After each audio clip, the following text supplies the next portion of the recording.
हरे कृष्णा। आप सभी को देवशयनी एकादशी की हार्दिक शुभकामनाएं। भगवान श्री हरि विष्णु और माता लक्ष्मी की कृपा सदैव आप और आपके समस्त परिवार पर बनी रहे। आज देवशयनी एकादशी है, तो आज की वीडियो में आप सुनने वाले हैं देवशयनी एकादशी व्रत की कथा। और अब सुनते हैं हरिशयनी एकादशी व्रत की कथा। तो सबसे पहले भगवान श्री हरि विष्णु का अपने मन में ध्यान कीजिए और ओम नमो भगवते वासुदेवाय नमः इस मंत्र का उच्चारण कीजिए। फिर पूरे भक्ति भाव से इस पावन कथा का श्रवण करते हैं। धर्मराज युधिष्ठिर ने भगवान श्री कृष्ण से पूछा, हे जनार्दन, आषाढ़ मास की शुक्ल पक्ष की एकादशी का नाम क्या है? इस व्रत के करने की विधि क्या है और किस देवता का इस एकादशी में पूजन किया जाता है?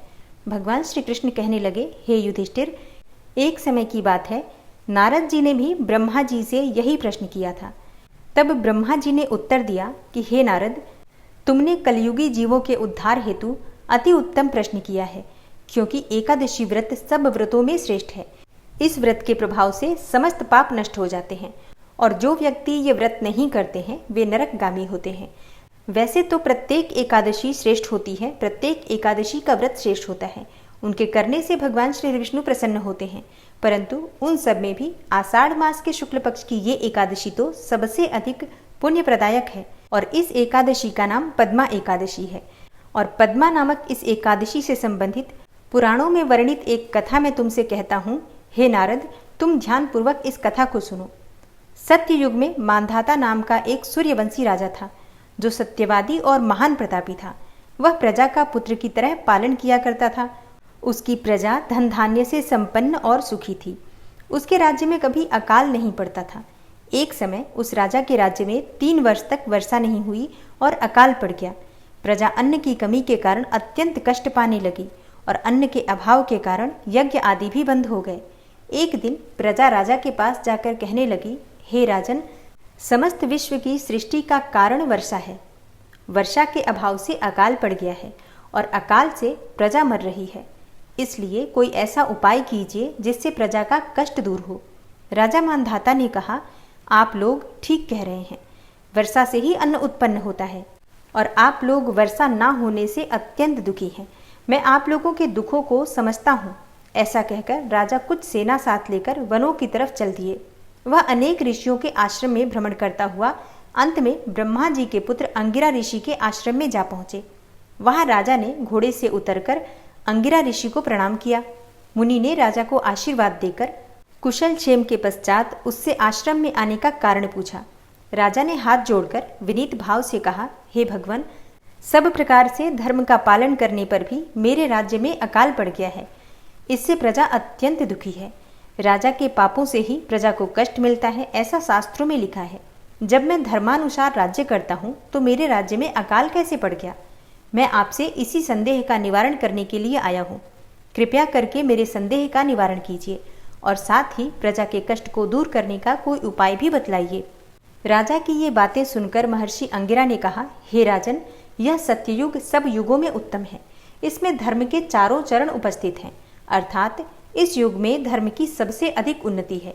लोग ब्रह्म की उपासना करते हैं और ब्राह्मणों को ही केवल वेद पढ़ने तथा तप करने का अधिकार है, परंतु आपके राज्य में एक शूद्र तपस्या कर रहा है। इसी दोष के कारण आपके राज्य में वर्षा नहीं हो रही है। इसलिए यदि आप प्रजा का भला करना चाहते हैं तो उस शूद्र का वध कर दीजिए।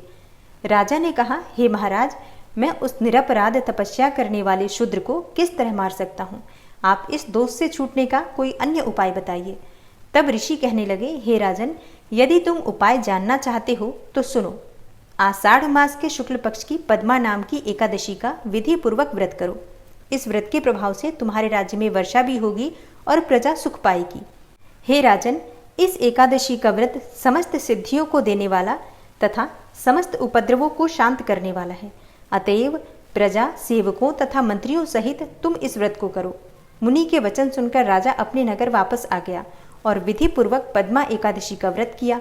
इस व्रत के प्रभाव से उनके राज्य में मूसलाधार वर्षा हुई और पूरा राज्य धन धान्य से परिपूर्ण हो गया।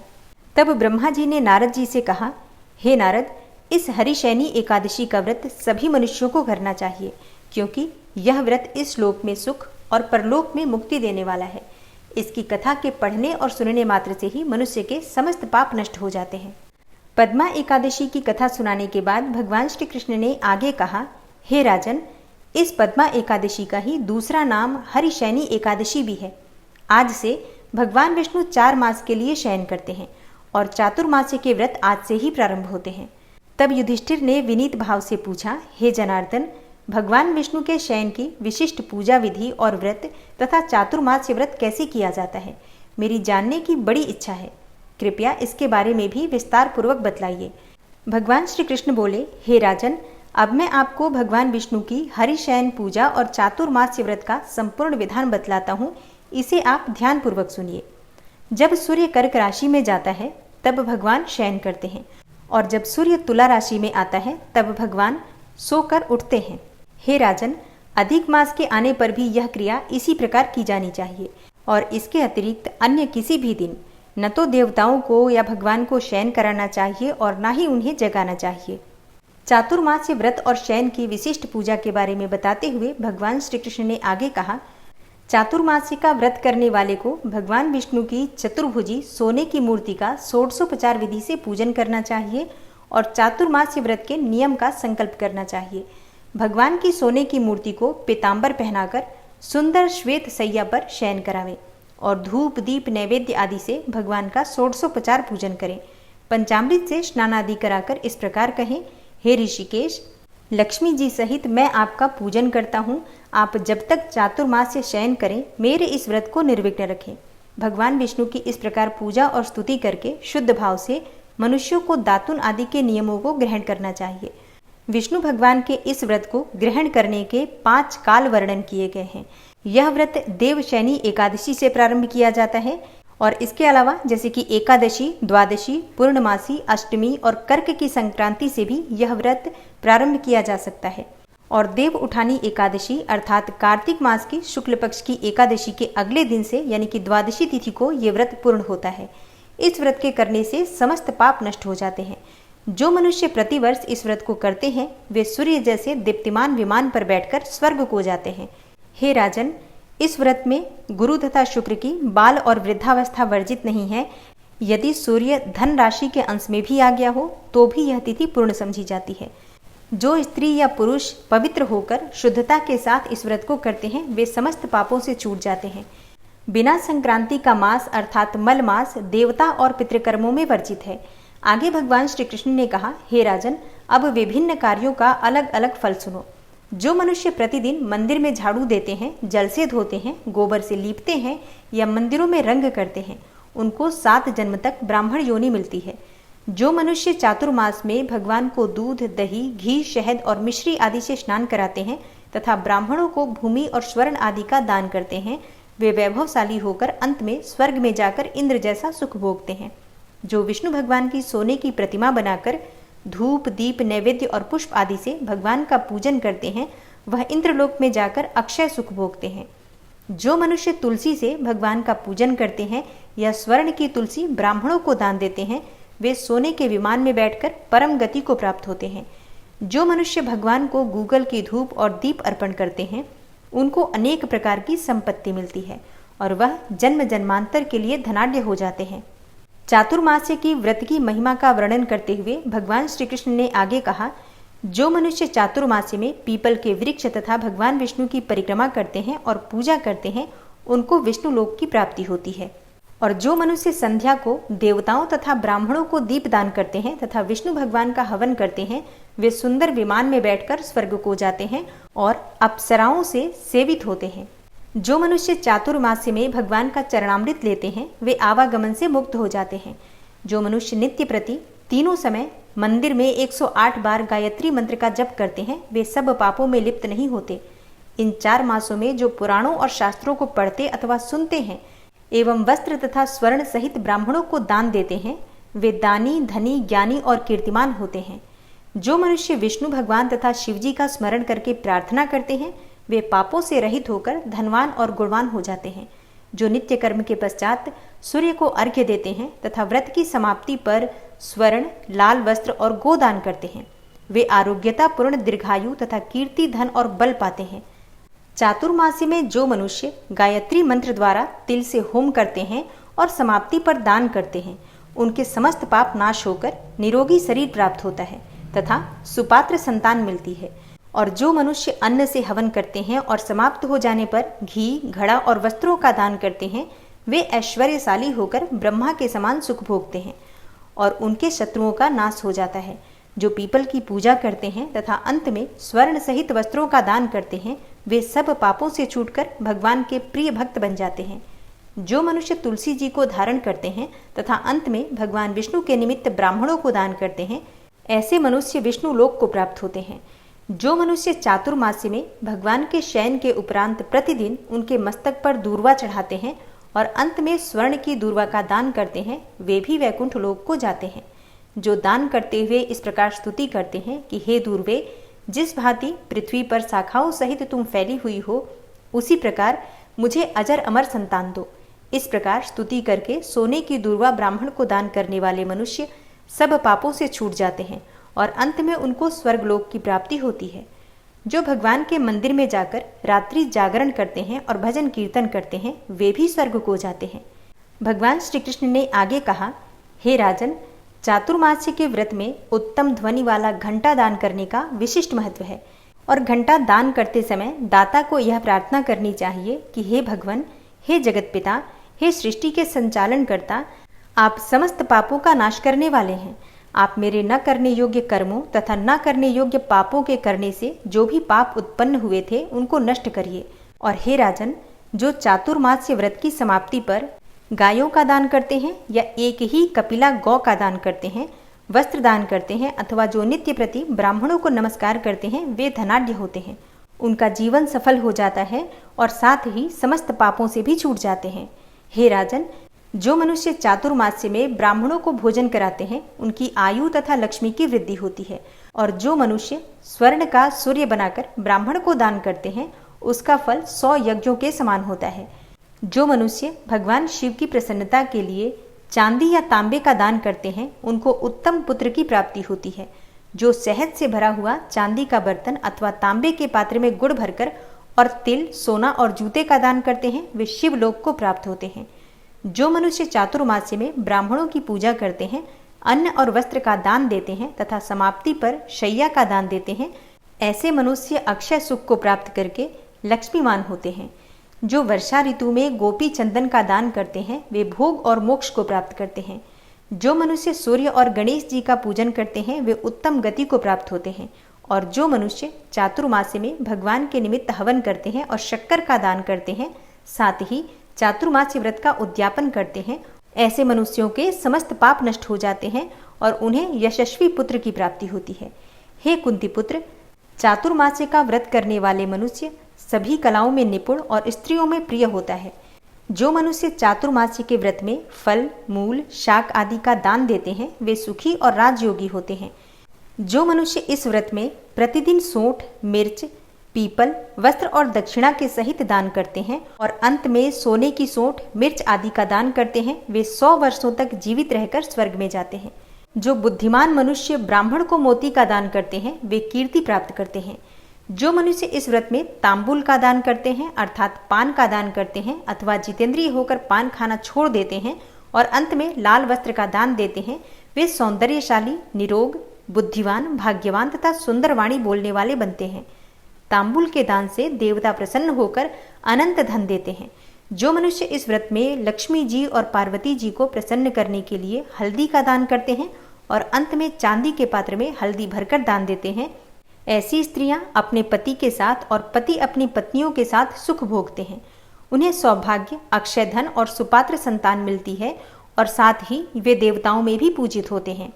जो मनुष्य इस काल में शिवजी और पार्वती जी की प्रसन्नता के लिए ब्राह्मण स्त्री तथा पुरुष का पूजन करके दक्षिणा, वस्त्र और स्वर्ण का दान करते हैं और आरंभ में शिव की स्वर्ण प्रतिमा बनाकर दान देते हैं और बैल का दान करते हैं, उन्हें संपत्ति और कीर्ति दोनों प्राप्त होती है।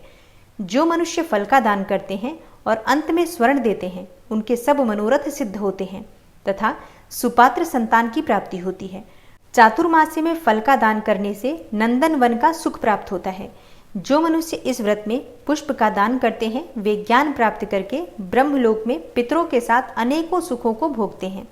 जो व्यक्ति चातुर्मास्य में प्रजापत्य व्रत करते हैं, और उसकी समाप्ति पर गौदान करते हैं और ब्राह्मणों को भोजन कराते हैं, वे सब पापों से मुक्त होकर ब्रह्मलोक को जाते हैं। जो मनुष्य वस्त्रों और बैलों के सहित हल्का दान करते हैं और साग, मूल और फलों का आहार करते हैं, वे विष्णुलोक को जाते हैं। चातुर्मास्य में जो मनुष्य केला या पलास के पत्रों में भोजन करते हैं, कांसे के पात्र और वस्त्र का दान करते हैं तथा तेल नहीं खाते हैं, उनके समस्त पाप नष्ट हो जाते हैं। जो मनुष्य पयो व्रत करते हैं और अंत में दूध वाली गौ दान देते हैं, वे विष्णुलोक को जाते हैं। ब्रह्मघाती, बालघाती, सुरापान करने वाला, असत्य बोलने वाला, अगम्या से गमन करने वाला, विधवा का शील भंग करने वाला, ब्राह्मणी तथा चांडालिनी के साथ भोग करने वाला महापापी भी चातुर्मास्य व्रत करने पर पाप मुक्त हो जाता है। हे राजन, चातुर्मास्य व्रत के अंत में 64 पल कांसे का पात्र तथा वस्त्रों और आभूषणों के साथ गौ और बछड़ा दान करना चाहिए। जो मनुष्य भूमि को गोबर से शुद्ध करके भगवान का स्मरण करते हैं, वे धार्मिक राजा होते हैं तथा उनकी संतान भी अच्छी होती है। उनको किसी शत्रु का भय नहीं होता और अंत में स्वर्गलोक को जाते हैं। चातुर्मास्य व्रत में जो नित्य प्रति भजन कीर्तन करते हैं तथा अंत में ब्राह्मणों को भोजन कराते हैं, उन्हें शिवलोक की प्राप्ति होती है। जो मनुष्य एक समय भोजन करते हैं और अंत में निराहार रहते हैं और भूखों को भोजन कराते हैं, भक्ति पूर्वक भगवान का पूजन करते हैं, भगवान के शयन करने पर भूमि पर सोते हैं और जो मैथुन नहीं करते हैं, ब्रह्मचर्य का पालन करते हैं, वे यशस्वी और लक्ष्मीमान होकर स्वर्ग में जाते हैं। जो मनुष्य चातुर्मास में सपरिवार चावल या फिर जौ का भोजन करते हैं और जो तेल नहीं लगाते, अंत में कांसे या मिट्टी के पात्र में तेल भरकर दान करते हैं, अथवा जो शाक नहीं खाते और अंत में चांदी के पात्र को वस्त्र में लपेटकर या फिर 10 प्रकार के शाकों से भरकर वेद पाठी ब्राह्मण को दान देते हैं, वे शिवलोक में जाकर अक्षय कीर्ति को प्राप्त करते हैं। जो मनुष्य गेहूं छोड़ने का नियम करते हैं और व्रत में अंत में सोने के गेहूं बनाकर दान देते हैं तथा जो व्रत में इंद्रियों का दमन करते हैं, उन्हें अश्वमेघ यज्ञ का फल प्राप्त होता है। जो मनुष्य श्रावण मास में शाक, भादों में दही, आश्विन में दूध और कार्तिक में दाल का त्याग करते हैं, वे निरोग और स्वस्थ रहते हैं। और जो मनुष्य मीठा, खट्टा और कड़वा पदार्थ का त्याग करते हैं, वे मनुष्य दुर्गुणों से छूट जाते हैं।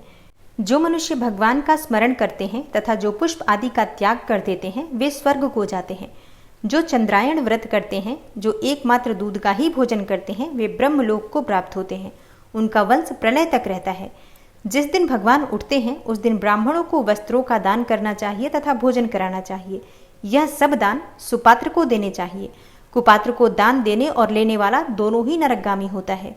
भगवान श्री कृष्ण कहते हैं, हे राजन, इस प्रकार से चातुर्मास्य व्रत के नियम का पालन करने वाला मनुष्य समस्त प्रकार के पापों से मुक्त होकर और समस्त प्रकार के सुखों को प्राप्त करता है और अंत में विष्णु लोक को प्राप्त होता है। प्रेम से बोलिए श्री लक्ष्मी नारायण की जय, भगवान श्री कृष्ण की जय। जय जय श्री कृष्णा, जय श्री राधे। और अब आप सुनेंगे एकादशी माता की कथा। एकादशी का व्रत एकादशी माता की कथा सुने बिना अधूरा ही माना जाता है, इसलिए पूरे श्रद्धा भाव से एकादशी माता की कथा भी जरूर सुननी चाहिए। एकादशी माता की कथा के अनुसार मुर नामक एक दैत्य था। रावण और कंस की तरह वो भी बड़ा आतंक मचाता था और स्वर्ग में देवों सहित सभी को पीड़ा देता था। सब लोग उससे रक्षा मांगकर श्रीमन नारायण की शरण में गए। भगवान ने कहा, मैं उसे संभालता हूँ, तुम चिंता मत करो। सभी देवताओं को आश्वासन देकर भगवान मुर के साथ युद्ध करने लगे, लेकिन अपनी सारी शारीरिक शक्ति लगाकर भी भगवान विष्णु कुछ नहीं कर सके। भगवान को युद्ध के मैदान से पलायन करना पड़ा। तब वे हिमालय की एक गुफा में जाकर छुप गए। मुर भी उनका पीछा करते हुए वहीं पहुंच गया। भगवान ने ध्यान करना शुरू किया और उनके मन से एक शक्ति उत्पन्न की, उनकी मानसिक शक्ति, और इस शक्ति ने बाहर आकर मुर को अपनी तलवार से मार डाला। हम जानते हैं कि शरीर में 10 इंद्रियां हैं, 5 ज्ञानेंद्रिय और 5 कर्मेंद्रिय। 11वीं इंद्रिय है मन। संस्कृत में एकादशी का अर्थ है 11। चूंकि यह देवी उनके मन अर्थात भगवान की 11वीं इंद्रिय से निकली थी, इसलिए भगवान ने उन्हें एकादशी के नाम से पुकारा। एकादशी माता की उत्पत्ति का दिन उनके नाम से ही जाना जाने लगा। माता एकादशी के अंतिम चरण के दौरान उत्पन्न हुई थी, इसलिए इसे जयंती कहते हैं, और उन्होंने द्वादशी के पहले चरण के दौरान दैत्य को मार डाला था, इसे स्मरंती कहते हैं। अब एकादशी के दिन व्रत क्यों करना चाहिए, भोजन क्यों नहीं करना चाहिए, तो इस बारे में भगवान ने घोषणा की कि एकादशी के दौरान देवी के इस महान कार्य के कारण पूरे जगत में कोई भी पाप नहीं रहेगा, लेकिन पाप तो पहले से ही है। जब उसने यह सुना तो पाप पुरुष आश्रय की तलाश में इधर उधर भागने लगा। एकादशी के दौरान वह कहाँ रहेगा? वह जहां भी गया सभी ने उसे आश्रय देने से इनकार कर दिया। तब अंत में भोजन अर्थात अन्न एकादशी के दौरान उसे आश्रय देने के लिए सहमत हो गया। इसके बारे में एक श्लोक है, यानि कानि च पापानि ब्रह्महत्यादिकानि च अन्नमाश्रित्य सर्वाणि तिष्ठन्ति हरिवासरे अघम स केवलम भुंक्ते यो भुंक्ते हरिवासरे। तो एकादशी के दौरान सभी पाप भोजन में ही आश्रय लेते हैं, और जो कोई मनुष्य इस दौरान यानी एकादशी के दौरान भोजन करता है, ये पाप उस व्यक्ति में प्रवेश करेंगे और रोग, समस्या, हानि, परेशानी इत्यादि बन जाएंगे। इसलिए एकादशी के दिन व्रत धारण करना चाहिए। भगवान विष्णु ने कहा कि जो भी मनुष्य एकादशी के दिन व्रत धारण करेगा उसके समस्त पाप नष्ट हो जाएंगे और उसे अंत में विष्णुलोक की भी प्राप्ति होगी।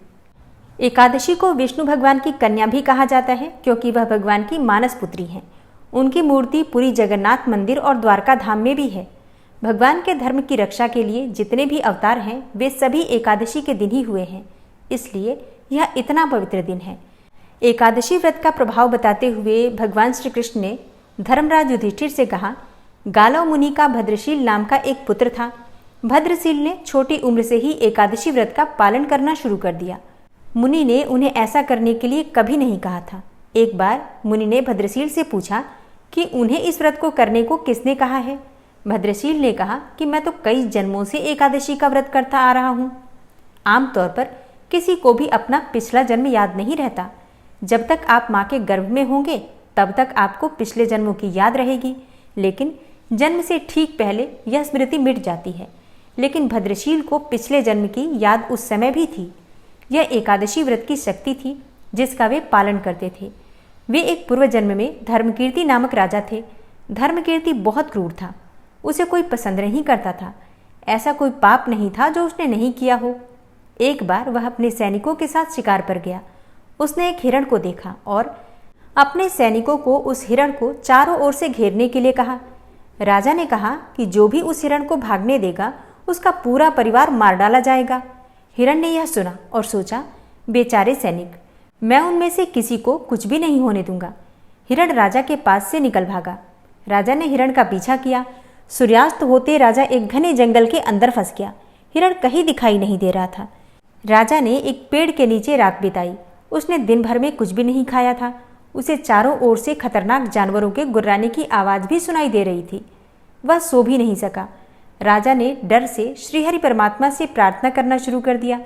फिर सुबह होते ही उसकी मृत्यु हो गई। यमदूत आए और उसे यमराज के पास ले गए। यमराज ने पूछा, तुम लोग इन्हें यहाँ क्यों लाए हो? इनका स्थान तो वैकुंठ में भगवान महाविष्णु के बगल में है। यमदूतों ने यमराज से कहा, लेकिन राजन, यह तो महापापी है। यमराज बोला, नहीं, वह सब चला गया है, ये अब बिल्कुल पवित्र है। जिस दिन इसकी मृत्यु हुई वह एकादशी थी। उन्होंने दिन भर उपवास किया और रात में जागते हुए श्रीहरि का स्मरण किया। उनके सारे पाप दूर हो गए, ये पवित्र हो गए।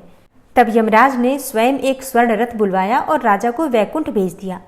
इसके बाद जब लोगों को इस बारे में पृथ्वी पर पता चला तो वे सभी एकादशी का पालन करने के लिए और अधिक उत्साहित हो गए। तो प्रेम से बोलिए, एकादशी माता की जय।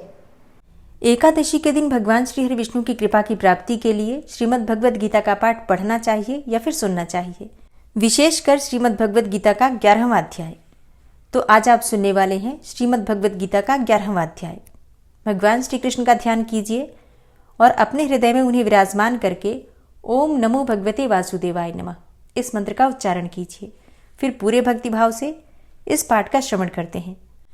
अर्जुन ने कहा, हे भगवान, मुझ पर कृपा करके गुप्त आध्यात्म विषयक वचन जो आपने मुझसे कहे उससे मेरा मोह दूर हो गया। हे कमल नेत्र, मैंने जीव की उत्पत्ति, नाश और आपका अक्षय महात्मा आपके मुखारविंद से विस्तार पूर्वक सुना। हे पुरुषोत्तम, हे परमेश्वर, आपने जैसा वर्णन किया आपका वह रूप देखने की मेरी बड़ी प्रबल इच्छा है। तो हे योगेश्वर, हे मधुसूदन, आप यदि मुझे उसको देखने योग्य समझें तो अपना वह अव्यय रूप भी मुझे दिखाइए। श्री भगवान ने कहा, हे पार्थ, नाना प्रकार के, नाना वर्णों के और नाना आकार में मेरे शत शत सहस्त्र सहस्त्र रूपों को देखो। हे भारत, तुम वसु, रुद्र, अश्विनी कुमार, मरुदगण और पहले कभी न देखे थे ऐसे आश्चर्य देखो।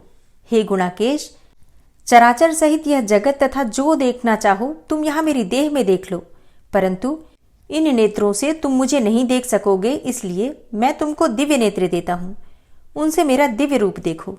संजय ने धृतराष्ट्र से कहा कि हे राजन, इस प्रकार श्री कृष्णचंद्र जी ने अर्जुन से कहा और दिव्य दृष्टि देकर अपना अलौकिक रूप दिखाया।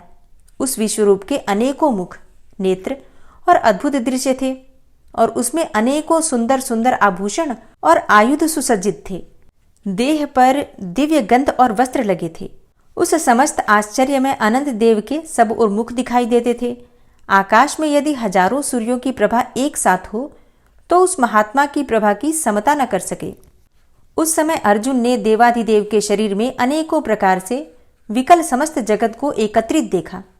अर्जुन आश्चर्यचकित हो गया, शरीर रोमांचित हो गया। उसने शीश नवाकर हाथ जोड़कर कहा, हे देव, तुम्हारी देह में सब दोष, भिन्न भिन्न प्राणियों के समुदाय, कमलासन पर बैठे हुए देवताओं के ईश ब्रह्मा, संपूर्ण ऋषि और दिव्य सर्पों को मैं देखता हूँ। हे विश्वेश्वर, तुम्हारे अनेकों भुज, अनेकों उदर, अनेकों मुख, अनेकों नेत्र हैं। तुम्हारा रूप अनंत है। तुम्हारे अंत तथा आदि को मैं नहीं देखता, किंतु समस्त विश्व में तुम्हारा रूप देखता हूं। तुमको किरीट युक्त गदा, चक्रधारे चारों ओर से दे दीप्यमान, तेजो राशि सर्वत्र चमकते हुए अग्नि तथा सूर्य के भांति प्रकाशवान, दुर्निरीक्ष और अपरंपार देख रहा हूं। मेरे मत से तुम ही ब्रह्म, जानने की वस्तु, विश्व के महान आधार, नित्य सनातन, धर्म के रक्षक, पुराण पुरुष हो। मैं आपको आदि मध्य तथा अंत से रहित अनंत शक्ति, अनंत भुज चंद्र, सूर्य नेत्र, जिसके कांतिमान अग्नि के सदृश्य मुख वाला, अपने तेज से इस संपूर्ण संसार को तपते हुए देख रहा हूं। हे महात्मन, पृथ्वी और आकाश के मध्य की वह अनंत और संपूर्ण दिशाएं आपसे व्याप्त हो रही हैं। आपके इस अद्भुत और उग्र रूप को देखकर तीनों लोग भयभीत हो रहे हैं।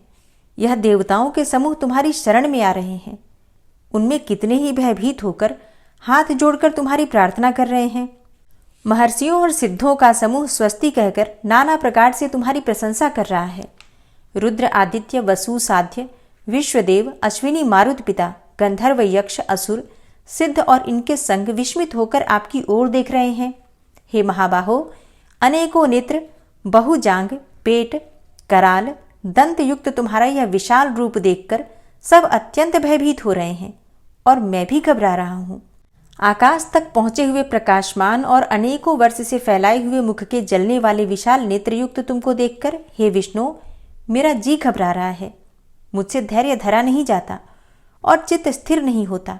हे देवेश, हे जगन निवास, भयंकर दाढ़ों वाले और कालाग्नि के सदृश आपके मुखों को देखकर मुझे दिशाएं नहीं सूझती। मैं शांति नहीं पाता, इसलिए मुझ पर दया करो। धृतराष्ट्र के दुर्योधन आदि पुत्र अपने साथ राजाओं और भीष्म, द्रोण और कर्ण तथा हमारी ओर के मुख्य मुख्य योद्धा बड़ी बड़ी दाढ़ों से युक्त विकराल आपके मुख में प्रवेश कर रहे हैं और उनमें कितने लोग आपके दांतों से दबकर ऐसे दिखाई देते हैं मानो उनका शरीर चूर्ण हो गया हो। जैसे नदियों की अनेकों जलधाराएं समुद्र की ओर बहती हैं, वैसे ये मनुष्य लोक के वीर आपके मुखों में प्रवेश कर रहे हैं। अग्नि में पतंग की तरह सब लोग भी अपने नाश के लिए आपके मुख में बड़ी तेजी से प्रवेश कर रहे हैं। हे विष्णु, जलते हुए मुखों से चारों ओर से सब वीरों को निगलकर आप जीभ चाट रहे हैं। आपकी तीक्ष्ण प्रभाएं समस्त संसार को तेज से व्याप्त करके तृप्त हो रही हैं। यह भयानक रूपधारी कौन है, यह मुझसे कहो। हे देववर, आपको नमस्कार है, मुझ पर प्रसन्न हो। हे जगतकर्ता आदि पुरुष, आपको जानने की मैं इच्छा रखता हूँ, क्योंकि आपकी यह प्रवृत्ति मेरी समझ में नहीं आती है। श्री भगवान बोले, संसार का नाश करने वाला मैं उग्र काल हूँ, सबका संहार करने के लिए आया हूँ। तुम्हारे युद्ध न करने पर भी ये वीर जीवित न रह सकेंगे, अतएव तुम उठो, शत्रुओं का संहार कर यश को लेकर इस समृद्धशाली राज्य का भोग करो। हे सव्यसाचीन, उनको मैंने पहले ही मार रखा है, तुम केवल निमित्त मात्र हो जाओ। मेरे मारे हुए द्रोण, भीष्म, जयद्रथ, कर्ण और अन्य योद्धाओं को मारो, घबराओ मत, युद्ध करो। तुम संग्राम में शत्रुओं को जीतोगे। संजय ने कहा। इस प्रकार श्री कृष्ण जी के वचन सुनकर मुकुटधारी अर्जुन हाथ जोड़ कंपित और भयभीत हुए साष्टांग प्रणाम कर नम्रतापूर्वक बोले, हे ऋषिकेश, आपके गुणगान करने से सब संसार प्रसन्न और प्रेममग्न हो रहा है। राक्षस डरकर दिशाओं की ओर भाग रहे हैं और सिद्ध आपको नमस्कार करते हैं, सो ठीक ही है। हे महात्मन, हे अनंत, हे देवाधिदेव, हे जगन्निवास, आप ब्रह्म से भी श्रेष्ठ हो। आपको देवता क्यों न नमस्कार करें। व्यक्त और अव्यक्त आप हो तथा इन दोनों से परे अक्षर भी आप हो। हे अनंत, आप आदिदेव हो, पुरातन पुरुष हो, विश्व के परम आधार हो, ज्ञाता और ज्ञेय हो, श्रेष्ठ स्थान आप हो, विश्व का विस्तार करने वाले भी आप ही हो। आप वायु, यम, अग्नि, वरुण, चंद्र, ब्रह्मा और ब्रह्मा जी के भी पिता हो। आपको नमस्कार है और बार बार आप ही को नमस्कार है। हे सर्वस्वरूप, आप अनंत वीर्यवान तथा अतुल पराक्रमी हो। आप जगत में व्याप्त हो, इसलिए स्वरूप हो। तुम्हारी महिमा को न जानकर मैंने तुमको अपना मित्र मानकर हे कृष्ण, हे सखे, ऐसे जो तिरस्कार से कहा, सो प्रमाद से अथवा स्नेह से हे अच्युत, तुमसे इन बोलों की क्षमा मांगता हूँ, जो कि परिहास से विहार, सोने, बैठने और भोजन के समय अकेले अथवा मित्रों के मध्य में तुम्हारा कभी अपमान किया है। तुम इस स्थावर जंगम रूप से पिता पूज्य और महान गुरु हो। त्रिलोकी में भी तुम्हारे समान कोई नहीं है। तुमसे अधिक अतुल प्रभाव कहाँ से होगा। इसलिए हे ईश, तुमको शीश झुकाकर प्रणाम करता हूँ, मुझ पर कृपा करो। हे देव, जैसे पिता पुत्र के, मित्र मित्र के और प्रिय प्रिया के अपराध क्षमा करता है, वैसे ही तुम मेरे अपराध क्षमा करो। हे देव, पहले कभी नहीं देखा ऐसा आपका रूप देखकर मैं प्रसन्न हूँ और भय से मेरा मन व्याकुल भी है, इसलिए वही पहला रूप मुझे दिखाओ। और हे देवेश, हे जगन्निवास, आप प्रसन्न हो। हे सहस्त्रबाहु, हे विश्वमूर्ति, मैं फिर आपको वही किरीट, गदा, औस्त्र, हाथ में चक्र धारण किए हुए देखना चाहता हूँ। तब श्री कृष्ण भगवान ने कहा, हे अर्जुन, मैंने प्रसन्न होकर यह तेजोमय, अनंत, आद्य और विश्वरूप अपने योग के प्रभाव से तुमको दिखलाया है, जिसको तुम्हारे अतिरिक्त पहले किसी ने नहीं देखा था। हे पांडवों में श्रेष्ठ, मनुष्य लोक में तुम्हारे सिवाय कोई वेदों के अध्ययन, दान, अग्निहोत्र आदि और घोर तप करके भी यह रूप धारण किए मुझको नहीं देख सकता। मेरा ऐसा भयानक रूप देखकर तुम व्याकुल और मूढ़ न हो। भय त्याग कर प्रसन्न चित्त होकर फिर तुम मेरा वही रूप देखो। संजय ने कहा। इतना कहकर श्री कृष्ण जी ने फिर से चतुर्भुज रूप दिखलाया और सौम्य रूप धारण करके महात्मा ने अर्जुन को धीरज बंधाया। अर्जुन ने कहा, हे जनार्दन, आपके सौम्य दिव्य मंगल रूप को देखकर अब मैं प्रसन्न चित्त होकर स्वस्थता को प्राप्त हुआ। श्री कृष्ण जी बोले, हे अर्जुन, जो मेरा यह विश्वलय रूप तुमने देखा है, इसका दर्शन संभव नहीं है। देवता भी इस लय के दर्शन की आकांक्षा करते हैं। हे अर्जुन, जैसा मेरा लय तुमने देखा है, ऐसे लय को वेदाध्ययन, तप व यज्ञ आदि कर्म द्वारा देखना भी असंभव है।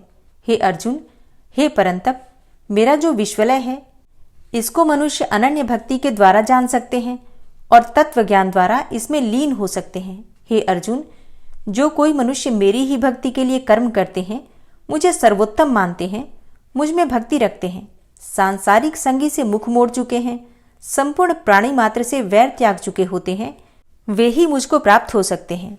प्रेम से बोलिए, जगत गुरु भगवान श्री कृष्ण की जय, परम भक्त अर्जुन की जय।